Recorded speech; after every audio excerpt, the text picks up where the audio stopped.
Rain crashed down through the night air, battering the forest and turning the dirt road into little more than a river of mud.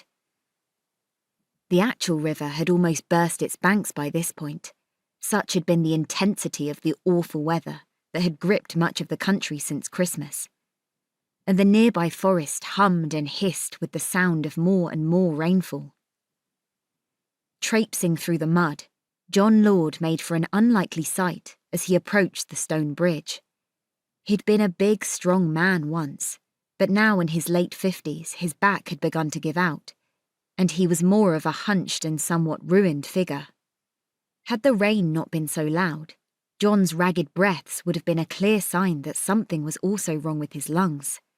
He'd walked a couple of miles from his home in the forest, and he was starting to let out a series of gasped, wheezing breaths as he stopped on the bridge and looked down at the pitch-black river raging below.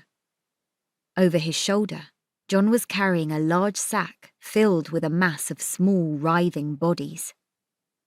Letting out a sigh, he hauled the sack down on top of the low wall that ran along the side of the bridge. Even above the sound of the rain and the groan of his own laboured breaths, he could hear the half-dozen kittens mewing and crying out inside the sack.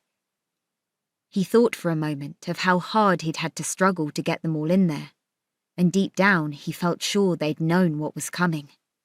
Even at their young age, just a few days old, they clearly had an understanding of death already. They'd been panicking wildly during the final roundup, and that, he told himself, was all the more reason to get this over with. Reaching down, he fumbled for a moment before finding some large rocks on the ground.